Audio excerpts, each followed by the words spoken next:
So this video is going to be about ionic bonding and how it has to work.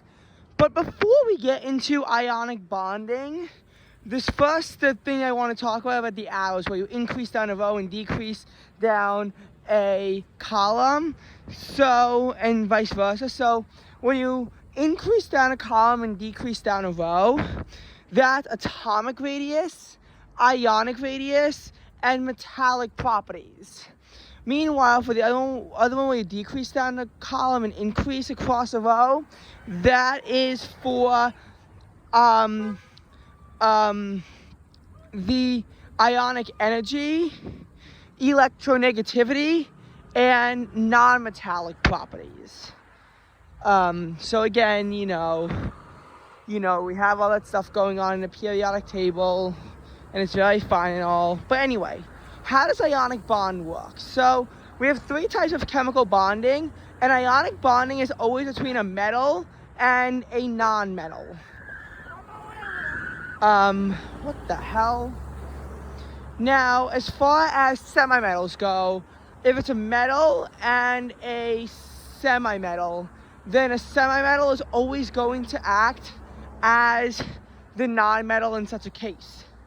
Meanwhile, if we have a case of a non-metal and a semi-metal, it can actually get more confusing because of the different ways that non-metals can react. But with a metal and a non-metal, you always have the you always have it where the metal is going to lose its electrons and the non-metal is going to gain its electrons.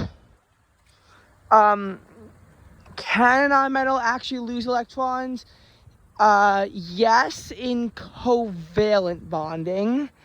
It can covalent bonding, but not in ionic. And ionic is always going to gain. But remember, metals can't do covalent bonding. So, sodium chlorine is a great example of ionic bonding. You have sodium. Sodium is trying hard to get rid of its one valence electron that it has, and chlorine really wants to gain a valence electron. With atomic shielding and a large atomic radius, the sodium's electron is barely held on. And this actually amplifies as you go down the rows. This actually amplifies. Meanwhile, chlorine is holding on to its electron so strongly that the force of attraction is so big, it's going to attract another one. So it's going to attract a sodium electron. Thus, both are the noble gas configuration. But with sodium being at -1 and chlorine being at +1, they will. With sodium being +1 and chlorine being -1, they will attract. In some cases, it is more complicated than that, due to the amount of atoms that are actually needed. Like if you try to have magnesium bond with fluoride or fluorium, then you need 2 fluorium atoms. Aluminum and oxygen, you need 2 aluminum and 3 oxygen. You need a lot of stuff for it to work out in certain circumstances,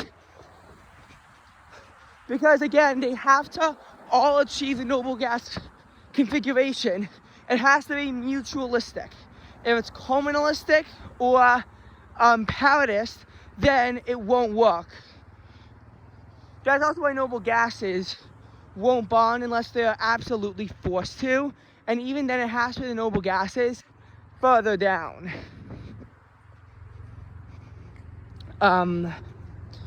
Anyway, as far as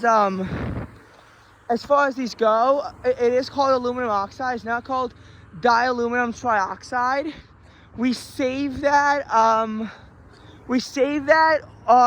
only for covalent bonds where you have the things in front. You don't do that for ionic bonding.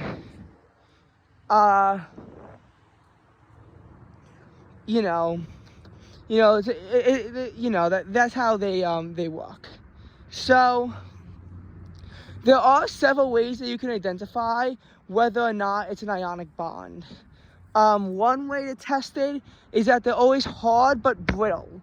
The reason why they're brittle is because if you have a force on it and you push them over, then you'll have negatives line up with negatives and positives line up with positives. Since they repel, it breaks. That's them being brittle. They are usually solids at room temperature with having high melting points, high boiling points.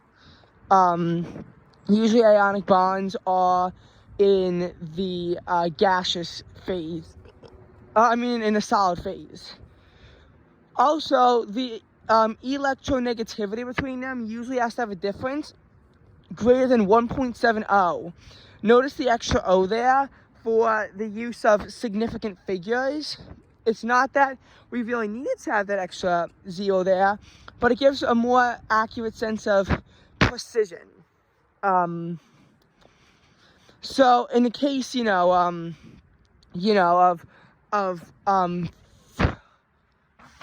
what is it? I think, sodium chloride. So sodium has an electronegativity of 0.9, chlorine of 3.2. The difference of 2.3 is enough to make it an ionic bond. That's another way that you can tell if it's ionic.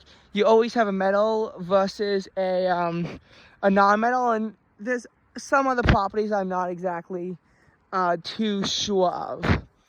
Now, in chemistry, we're having a Unit 5 test, but we already know lesson 6.3, I think we're on already. So, the thing about chemistry is that it builds. This is an important note that I want to make in this video. The important thing about chemistry is that it builds on one another. So, always remember, even if you don't have a test on it, and you're already doing new material, that new material might be able to help you. So make sure that you still have those notes. You might not be able to put them on a study guide or something like that, but just make sure that you have them.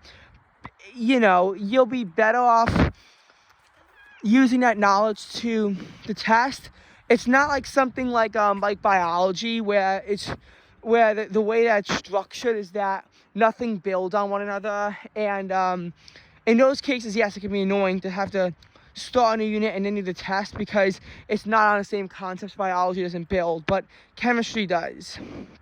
Also, I want to make a note that we finally hit 100 subscribers. Yay!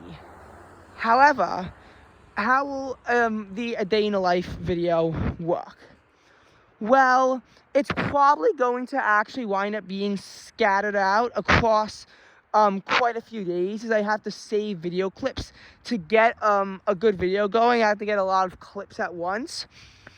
I'll probably be getting some of the clips tonight. A lot of what goes on in my house is not to be shown on YouTube, so I can definitely show some of it, but the A Day in the Life it's not going to be quite as good as you think it is, just simply because, again, a lot of times what goes on in my house can be quite a little bit intensive.